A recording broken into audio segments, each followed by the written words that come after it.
He left me when I was broke, but came back when I was famous. I still remember the day he walked out. I had $20 in my wallet, an unpaid rent notice on my door, and a half-finished dream of becoming a musician.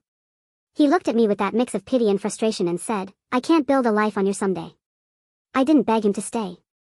I just stood there, numb, watching him take his neatly folded shirts and my last bit of faith and love.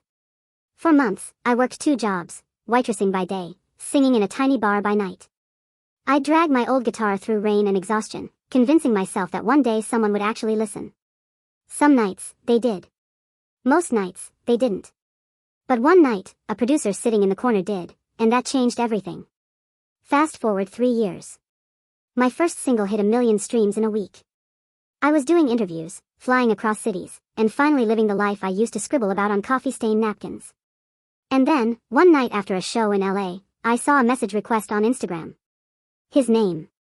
His picture. His same confident smirk. He wrote, "I always knew you'd make it. You were just too intense back then."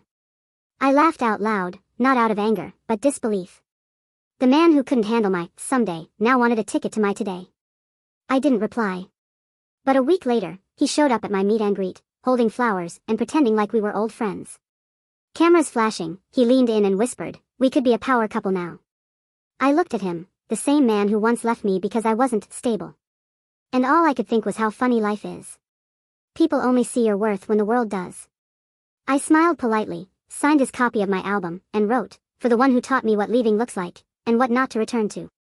He read it, his face freezing for a second, and I walked away to the sound of my fans calling my name.